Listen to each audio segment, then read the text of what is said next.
welcome. I'm E.G. Marshall. Of all the promises a man or woman can make, I can think of no two more solemn and morally binding. The first, the answer to the question, do you take this man to love and to cherish, to honor and to obey, in sickness and health, as long as you both shall live? And the other, the Hippocratic Oath.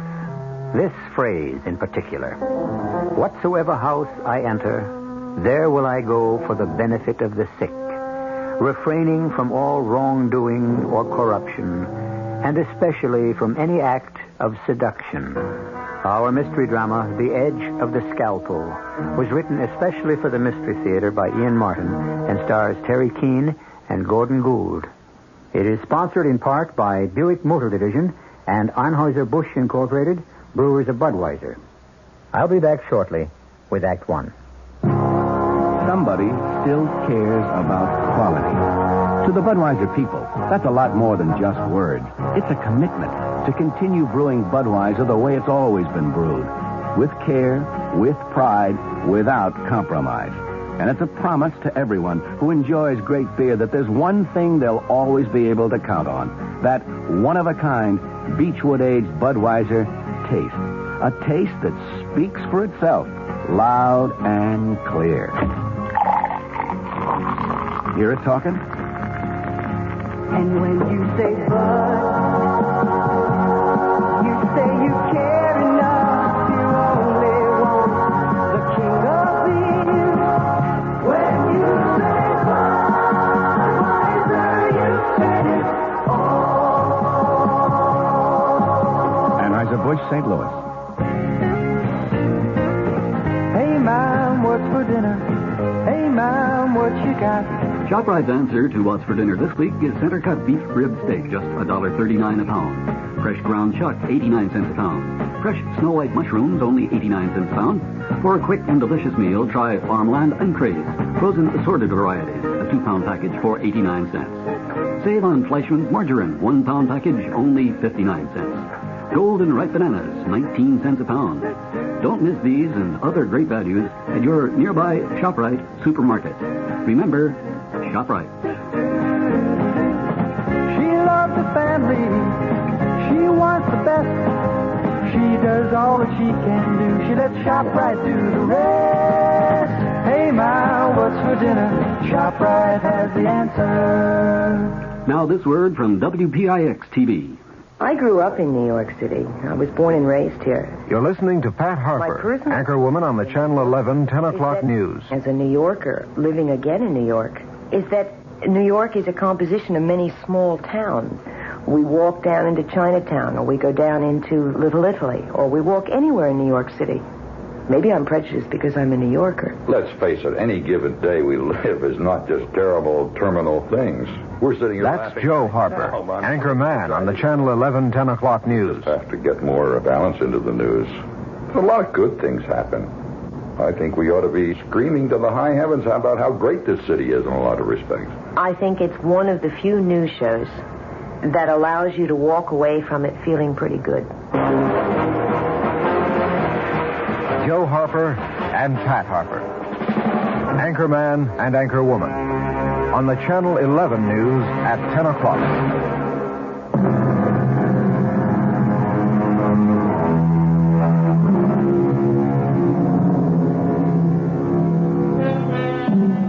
The Edge of the Scalpel. This is the story of a surgeon who walked it, who poised it above his deadly rival, literally holding the life of the man on the operating table in his hands. Let us follow the tall, gaunt man there who looks 10 years older than his 38 years, whose aging face still retains the good looks and the mark of a spoiled and petulant youth, who walks slowly, leaning on a cane for support, to the main nurse's desk at Guardian Hospital. Excuse me. I want to see Nurse Stewart, Nurse Carrie Stewart. Nurse Stewart has duty for another 3/4 of an hour. If you want to walk over to the waiting room... Walking is not my strong suit, as you can see. Will you ask her to come down here or put her on page? Oh, I can't page a nurse. Well, she won't mind. I'm her husband. Oh, well, bless Bless me, how do you do, Mr. Stewart? How do you do, Nurse McGrath? You know me. Well, why not? It's such a loving little family here at Guardian Hospital, isn't it? I think your wife is still operating with Dr. Malcolm. That's exactly what bothers me. I'll be waiting for her right by the elevator as soon as she's ready to see me. Thank you for saving another patient for me, Dr. Malcolm. Well, thank you for the correct diagnosis, Dr. Kowalski. We make a team. We all make a team. Right, Gary. Kirk, what would you do without her? I'd hate to speculate, Ted. Or have you speculated? Oh, come on, Kirk. My reputation as the hospital Lothario is all gossip. I play the field. Now, with you and Carrie, that's different. Well, here's the elevator. Care to join us? Nope. Three's a crowd. Forget it, Ted. Carrie is my surgical nurse. Sorry about that. He didn't mean anything. Maybe it's my guilty conscience. Coffee? A nurse and a doctor? Well, protocol is no problem to the chief of surgical services. I'll exercise a command. Coffee. I'm yours to obey. I wish that were true. Kirk, don't, please. You never know who might... Surprise, Carrie.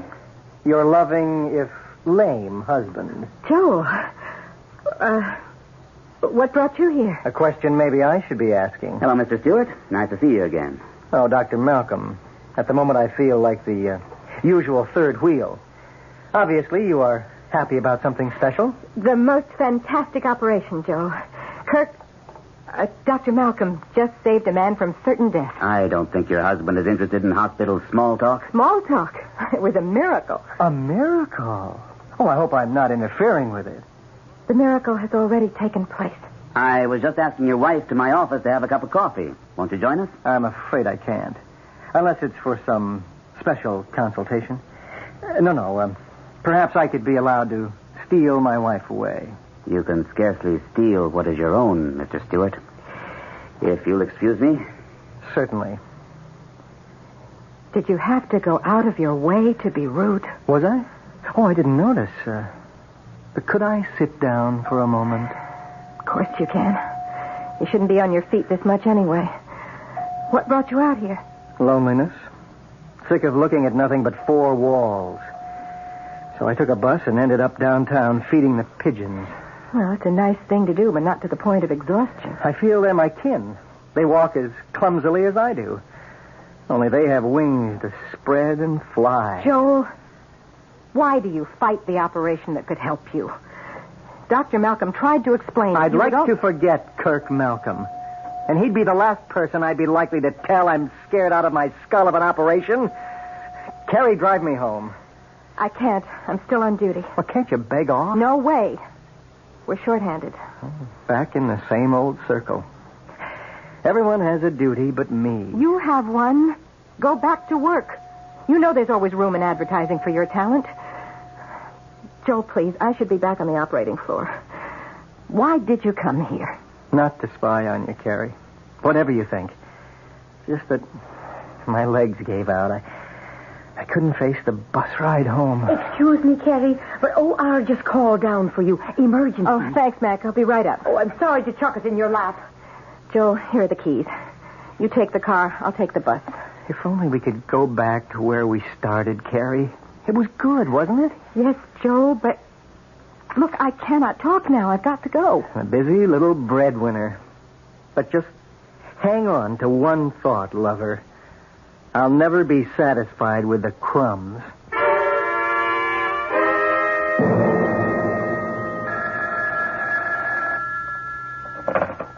Yeah? It's Carrie, Joel. I won't be able to make it home for dinner. Can you manage? Oh, my greatest talent. I manage to manage. Somehow. Where are you spending the evening? With one of your doctor buddies? It's an emergency operation to try to save a young boy's leg. Oh, how noble. Will the great God, Malcolm, perform another miracle? I don't know. None of us knows. Which is exactly why you'll never get me near an operating room. They never know. None of them does. This way, at least I have two legs. Not very serviceable, but there, in an emergency. I may be very late. Don't wait up for me. Don't try to protect my feelings. I ended being less than a whole man a long time ago. You should be very proud of what you did for that boy, Kirk. If it works. In the long run, we can all be proud, Ted. Such modesty. Don't you love him for it, Carrie? I respect him, Dr. Kowalski. Right. I should choose my words more carefully.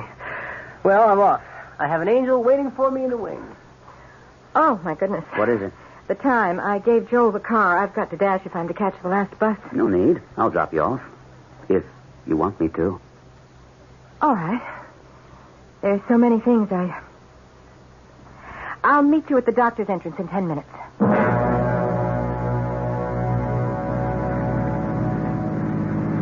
I thought inviting you to dinner might help you understand the way things are. You mean with Joel?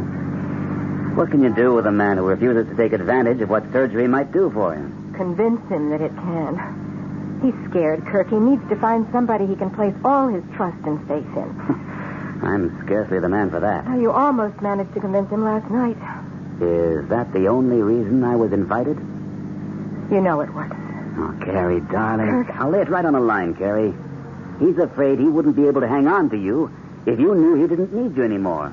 He has every right to hang on to me as long as he wants. Isn't that a little masochistic? I was driving the car when he first got hurt. That has nothing to do with his condition now. He has Larisha's syndrome, a deterioration of the lower aorta. I checked it out with Hallam. And who's to say that wasn't an aftermath of a back injury? But that... Anyway, there are other reasons, Kirk. I made a vow when I married him, in sickness and in health. I can't break that. Somehow, in this day and age, it seems... I mean, I love you, Carrie. And I know you love me. Yes, I do. But I guess, Kirk, I'm just, old-fashioned. I suppose the timing couldn't be more perfect. You're home. Thank you for delivering me right to my door. You're an important package. And the best-loved surgical nurse I've ever had. Professionally, we make a team. You were wonderful tonight. You are wonderful. Oh, how I wish... Carrie.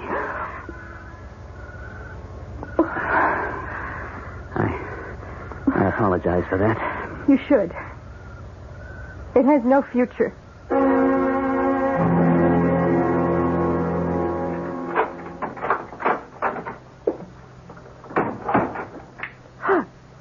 Joe. You startled me. I just thought I'd throw a little light on the subject. I gather it was a successful operation? It'll be a year before we know that for sure. Funny, I thought you'd already gotten far enough to predict results. Joe, I don't quite know what you mean, but I do know I don't feel like matching rapiers tonight. I am tired, and I want to go to bed. I'm not stopping you. Good night, Joe. Aren't you going to kiss me goodnight, too? So you saw. I've been waiting all evening. And watching. Well, it didn't mean anything. Or if it did, it was an end. Not a beginning. Whatever you say, Carrie.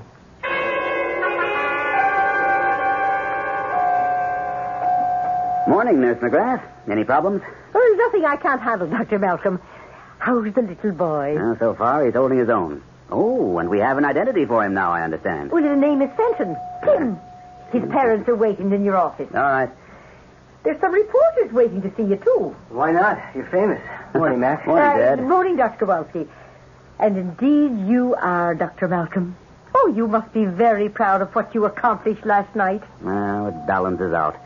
Oh, Mac, has Nurse Stewart checked in yet? No, she called in earlier to say she'd be delayed. Her husband isn't feeling well. Oh? Anything serious? No, she didn't say. Any message we can give her? Well, no, it's a personal matter. I'll be in my office with Tim's parents. Now, what kind of a personal matter would you suppose exists between Carrie and Kirk Malcolm? Sure, if it were common knowledge. It couldn't be very personal now, could it? Meaning mind my own business, huh? You said it, Doctor, not I. Well, it is sort of my business because Dr. Malcolm is my friend. Mac, you know the hospital better than anyone. You've been here longer. But I came with the cornerstone. Are there rumors going around about Carrie and... But I didn't plant the grapevine, and I feed it no nourishment. All I'm worried about is that any hint gets to the Iron Duke upstairs. If old Hadley up in administration noses out what's being whispered around, we could lose Dr. Malcolm. And, Carrie, I wouldn't want to see that. Oh, nor me.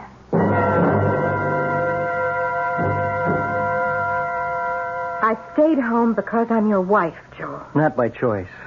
Not because you love, but out of duty. I didn't say that. You didn't have to.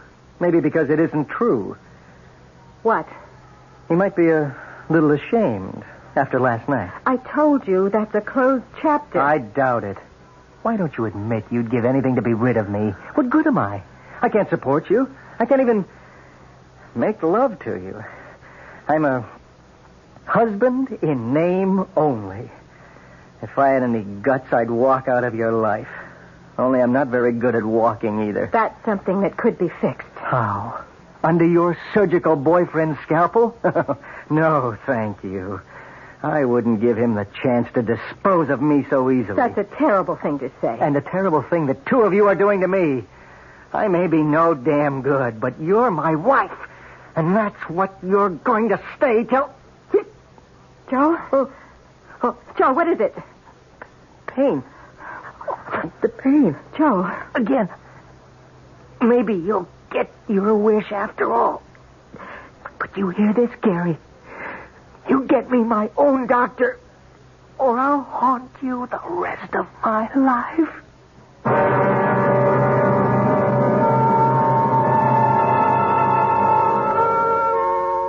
An intriguing situation. A woman struggling desperately to live up to her marriage vows, committed by her conscience to a man she does not love, and a surgeon in whose hands may be placed the life of this man. There are gathering factors which could end his career as he found himself accused not only of negligence, but murder. I'll return shortly with Act Two.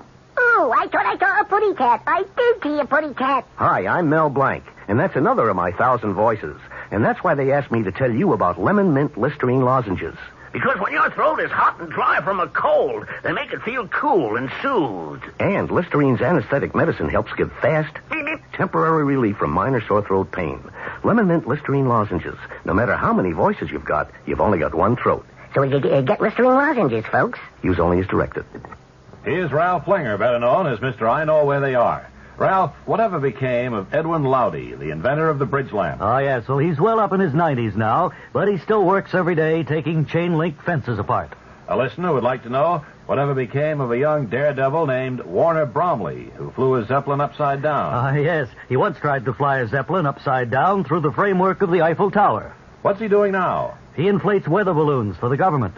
All right, Mr. I Know Where They Are. How about Stuffy Hodgson, Calvin Hoogovan, Jimmy Schwab, Fred Falvey, and Mary Backstage? Oh, they're all to be found in the pages of the new Bob and Ray book, Right If You Get Work, along with Wally Ballou, Tippy the Wonder Dog, and many more fascinating characters. That's Right If You Get Work, the best of Bob and Ray, at your bookstore now. Incidentally, Edwin Lowdy claimed he invented the bridge lamp, but he didn't. Well, he's in his 90s now. I don't see any point in reopening that controversy. In the Bahamas, we got island here for you. 700 islands, we got island here for you. Everyone is different, we got island here for you. Whatever your pleasure, we got island here for you. Welcome to the Bahamas, the country of 700 islands. I'm Captain Henry Pythram of Bahamas Air, the Bahamas' own airline, and I'd be pleased to show you our islands. I can fly you to colonial-style Nassau Paradise Island, or to swinging Freeport Lucaya, to Eleuthera, where the pineapples grow, or to Bimini, where the fishing is fantastic. Every one of our Bahama islands is a whole different experience. You choose your favorites, and I'll fly you there. Here in the Bahamas, we got an island here for you. 700 islands, we got an island here for you. Flights leave every day for the Bahamas, the country of 700 islands. Shouldn't you be on one of them? See your travel agent or call toll-free 800-327-0787. Bahamas Tourist Office.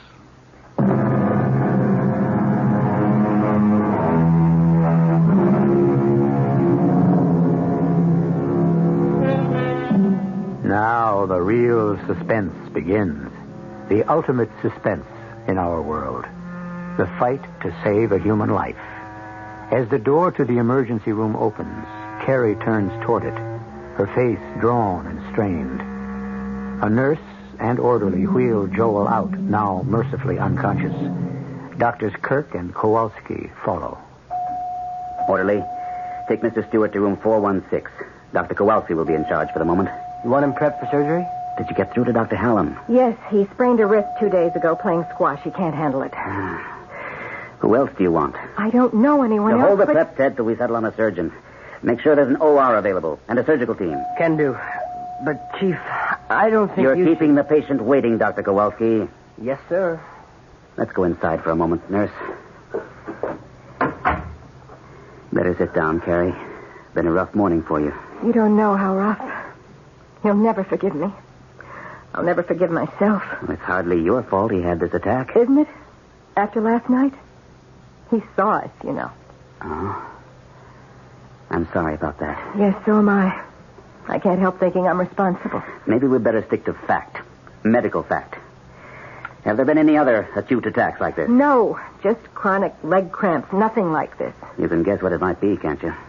A thrombosis? Probably. Or an aneurysm. An arteriogram would show that. Does it matter? Either means an operation. Yes, it's indicated. However, if it is a clot, he might pass it. But the trouble with the Lariche syndrome is how much it has narrowed the whole Y junction of the terminal aorta and the iliac arteries. It could cut off the blood supply to his legs? Mm-hmm. To keep him from losing them, we'd have to go in and put a shunt past the blocked area. That's what I tried to explain to him the other night. I wish you'd convinced him. So do I. Hasn't his own doctor ever recommended surgery? He's been trying to get him to let Dr. Hallam do it for the last 3 years. There are other effects from a Lariche syndrome. Well, to put it as simply as possible, doesn't he ever want a child? I don't know. Do you? Yes, but not... Oh, it's so many things. The way I was brought up, the accident with the car, everything Joe gave up for me. What did he give up for you? His mother wanted him to marry somebody else. She's a vindictive old woman. She cut him out of her will and refused to see him after we were married. He sounds well off without her. Well, that's just the trouble. He was very well off with her. I didn't know that when we were married, that most of his income was an allowance from her. He never dreamed she'd cut it off. But all of this doesn't matter. Joel's health comes before anything. Kirk, with Dr. Hallam out, I don't know who else to call in. He suggested Dr. Ross. No, he's too old for this. And there's nobody else here at the hospital but Dr. McNeil, and I think he's awfully young for this. He wouldn't want the responsibility. Nor would I allow him to take it as chief surgeon. So, will you operate? Well, let's see how it goes. If the situation is an emergency, and you can convince him to sign the waiver for me to operate, I'll perform it.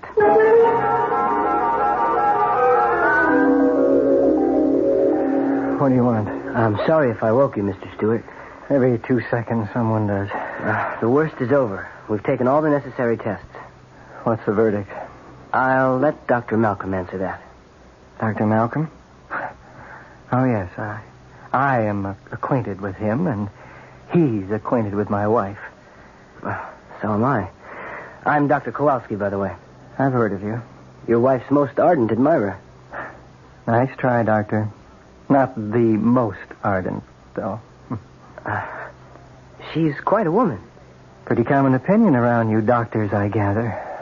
One you share. Oh, I do. I also share another one that seems quite prevalent. What's that? That she's much too wonderful a woman to be wasted on a helpless invalid. Isn't that what her colleagues say? I've never heard anyone say it. As to your being a helpless invalid, that isn't accurate. In a sense, what happened to you this morning may turn out to be your lucky break. In what sense? Well, you could have gone along for years with a chronic circulatory condition. Now that it's acute, something has to be done about it. An operation? That's up to Dr. Malcolm. Oh, no, my friend. It is not. Only over my dead body. How's the patient, Dr. Kowalski? Just fair, Dr. Malcolm. Forgive me, Carrie. That's all right. I want to know. Okay, this is right to the roots. There's advanced claudication in the lower extremities. I'd say immediate operative procedure is indicated. Does my husband agree? I didn't tell him directly. I said that was up to the surgeon. Well, then let's settle it right now. Why don't you have a talk with him first, Carrie? All right. But you do feel it's an emergency, Dr. Kowalski? I know damn well it is. Then I'll prepare him. Thanks. Who is going to operate, sir? I am. If Mr. Stewart agrees, Mrs. Stewart has asked me to. Oh. Well, he's in pretty poor general health. He might not come through. I know. But if he isn't operated on, he could lose one or both of his legs. Or his life. Look, why stick your neck out? A surgeon sticks his neck out every time he takes that knife in hand. I'm the only surgeon in this hospital, or presently available, that's best suited for the job. Anything else you want to say, Dr. Kowalski? No, sir. Except, good luck.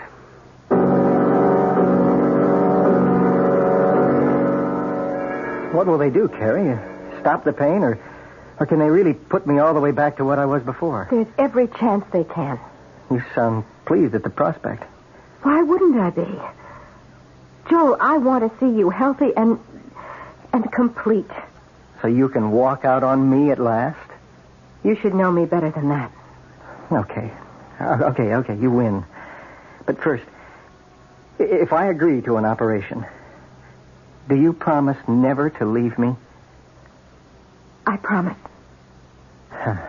Then let's get Dr. Hallam and get this over with. Hallam? Well, isn't he the surgeon?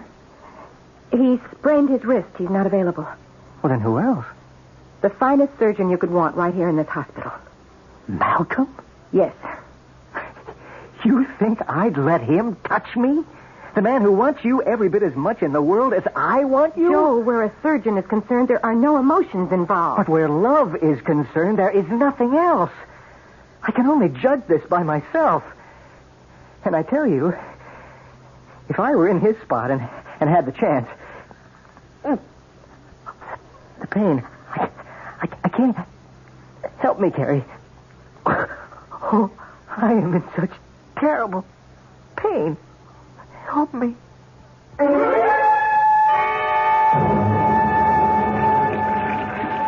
Dr. Malcolm, you sure we should go through with this?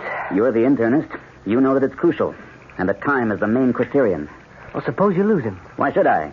The actuarial figures are 5% mortality under normal conditions. But with complications. I'm a surgeon, not a mathematician.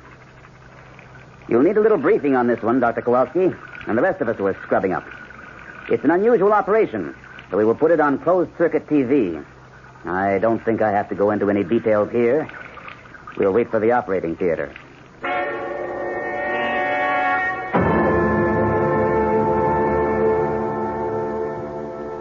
Blood pressure? 200 over 120. I don't like that. Still, there was bound to be hypertension. How long are we going to be, Dr. Malcolm? Not less than 3 hours is my guess. Could be twice that.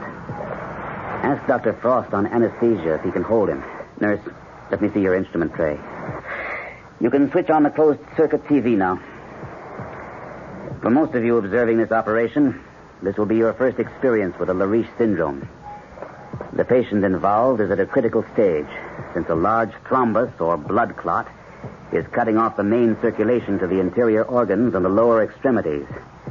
So, operative procedure is mandatory. Is everyone ready, Dr. Kowalski? Ready, Dr. Malcolm. Very well. Nurse, skin knife.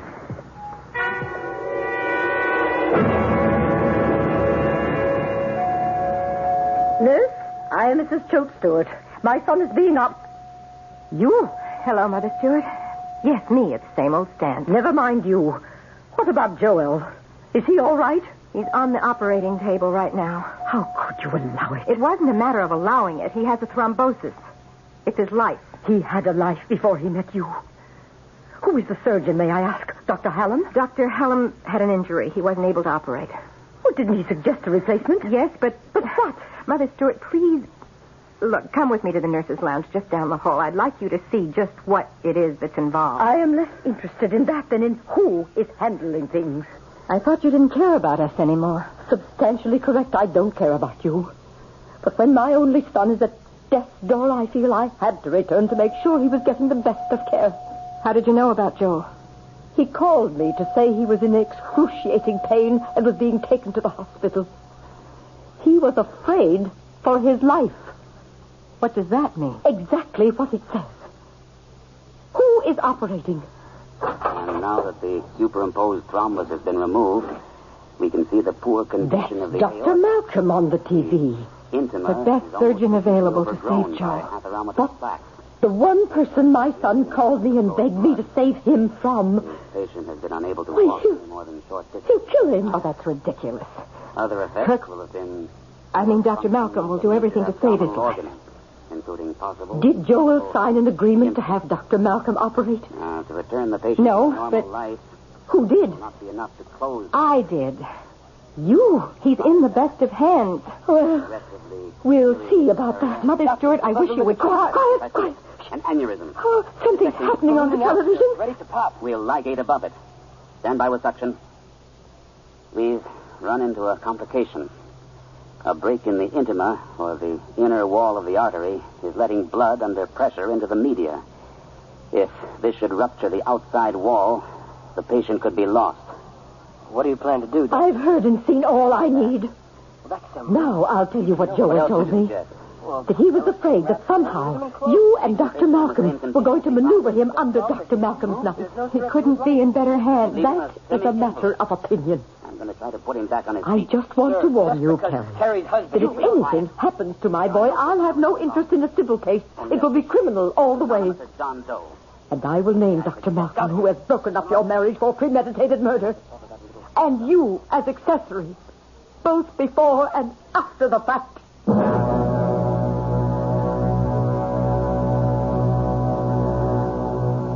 In the operating theater, the drama of life and death is played out according to established rules.